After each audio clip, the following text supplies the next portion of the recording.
The Lenin Peak, also known as Ibn Sina Peak, is a mountain located in the Pamir Range in Central Asia, near the border between Tajikistan and Kyrgyzstan. It is a popular destination for mountaineers due to its challenging terrain and high elevation. Tragic accidents can happen in such extreme environments, and it's not uncommon for mountaineering expeditions to face dangerous situations. If you want proof that Friday the 13th is unlucky, well then look no further. In order to prepare for their upcoming ascent to Camp 3, 45 mountaineers were stationed at Camp 2, 5,300 meters, on Lenin Peak through the Razdolnaya route on July 13, 1990. At least 40 members of an international team were murdered by an avalanche on Friday in the isolated Pamir Mountains in the Soviet Union, close to the Chinese border, in one of the deadliest mountain climbing tragedies in history. The victims were buried when an earth tremor destabilized a mass of snow and debris that fell onto a climber's camp about 2 miles below the summit of Lenin Peak in the Central Asian Range, the highest in the nation. According to Soviet officials, the victims included 27 Soviet climbers, mostly a 23-person Leningrad alpine team commanded by Leonid Troshenenko, one of the country's top climbers. The mountain had a little earthquake that evening, and what happened next has been called the worst or greatest catastrophe in climbing history by some. A large avalanche of snow and ice was triggered when a serac that was lost by the earthquake dropped onto the hill above the camp. The camp was destroyed in a matter of seconds, and 43 of the 45 climbers were buried in snowy graves. Hours after the slide, the 2 survivors could still hear their friends screaming for assistance, but they were unable to save them since the ice had already hardened like concrete. The tragedy began when a large group of climbers, both experienced mountaineers and less experienced individuals, attempted the ascent. As they neared the summit, a severe snowstorm struck, which made it extremely difficult for the climbers to navigate and caused whiteout conditions. These conditions led to disorientation, frostbite, and exhaustion among the climbers. Despite the efforts of some climbers to help each other, the situation quickly deteriorated. Several climbers became lost, separated from the group, or succumbed to the extreme cold and high-altitude conditions. Unfortunately, a number of climbers lost their lives during this expedition. This is a tragedy unprecedented in Soviet and I think world mountaineering, Vladimir Shatayev, the Soviet State Sports Committee mountaineering coach, declared, according to TASS, the Soviet press agency. What alpine experts rate as the worst previous climbing tragedy occurred in December 1952, when a large team of Soviet climbers perished in an assault on Mount Everest. Soviet officials have never acknowledged the loss, but Polish climbing experts reported that 40 climbers died in that tragedy. The Pamir victims were part of a 140-member expedition climbing Lenin Peak, most of whom scrambled to safety as the avalanche roared down the face of the mountain, TASS reported.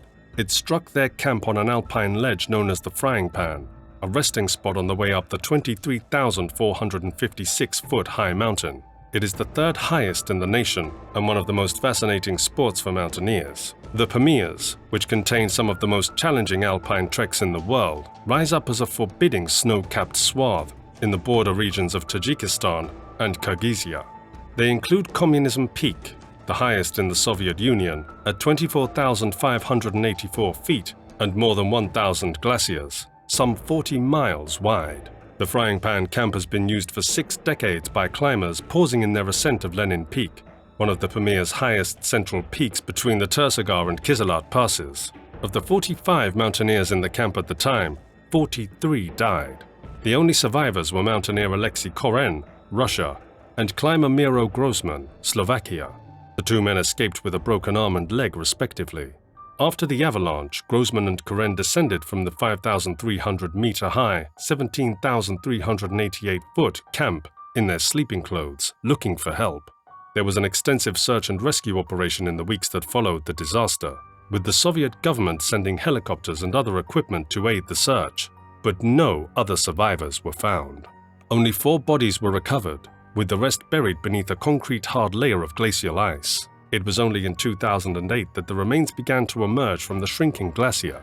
The climbers at Camp 2 that night were mainly from the Soviet Union, including 23 from the Leningrad Mountaineering Club. An additional 13 were from elsewhere in the world, including a 6-person group from Czechoslovakia and 4 from Israel.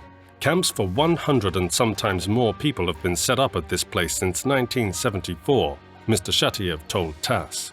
Nobody could have expected what happened. Deep snow is hindering rescue work. Efforts to find bodies have been in vain. He said the initial estimate was that 43 climbers died, but more recent reports indicate that the total may have been 40.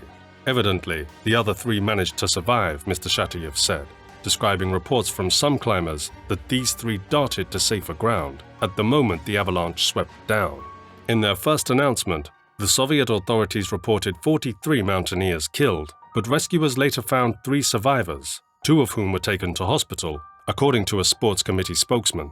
Little information on the disaster was available from the region, as rescuers were hampered by heavy snow, and the bodies had yet to be discovered, but all 4 of the Soviet climbers were from Leningrad. Among the dead was one of the Soviet Union's best-known mountaineers, Leonid Troshenenko. Shatiev said climbers had used the ledge as a campground since the 1930s. There have been camps at that site practically continuously since 1974, sometimes with 100 or more people, he said. So nobody could have anticipated what happened. Climbers and rescue specialists from the Pamir region rushed to the place to search for victims, and other specialists were flown out from Moscow. The frozen slopes of the Pamirs, which run through the Soviet Union, Afghanistan, and China, have long been the locale of both daring climbs and tragic deaths by Soviet and world alpinists. In 1974, Lenin Peak claimed the lives of 8 women pinned down by a fierce storm who died of exposure.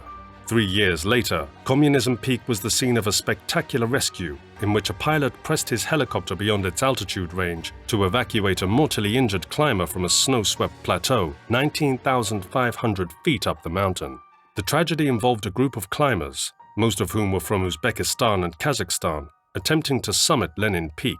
But sadly, due to a combination of bad weather and poor decision-making, many climbers lost their lives. The exact details and numbers vary in different accounts. Still, it's generally estimated that around 43 climbers died in the disaster, making it one of the deadliest mountaineering accidents in the region's history. A rescue operation was launched, but the challenging conditions hampered it. Tragically, some climbers did not survive the ordeal, succumbing to hypothermia and other mountain-related hazards. It was a grim reminder of the risks and dangers associated with high-altitude mountaineering. Various stories of the 1990 Lenin Peak tragedy may differ in terms of specifics and number of victims. However, it serves as a reminder of the value of careful planning, good judgment, and safety precautions when high-altitude mountaineering. Such altitudes necessitate physical preparedness and the capacity for effective decision-making in challenging circumstances. The Lenin Peak disaster of 1990 serves as a somber reminder of the risks and difficulties involved with high-altitude mountaineering, particularly in the Pamir Mountains, where a climb can easily become a life-threatening situation due to harsh weather and perilous terrain. Mountain climbing is risky, especially at high altitudes, and climbers often face unpredictable hazards such as avalanches, extreme weather, and altitude sickness. Tragedies like the one on Lenin Peak in 1990 remind us of the dangers associated with high-altitude mountaineering. What do you think about this? Let us know in the comments section below.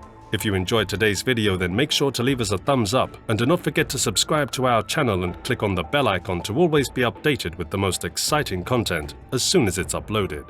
Thanks for watching. See you again soon in another video.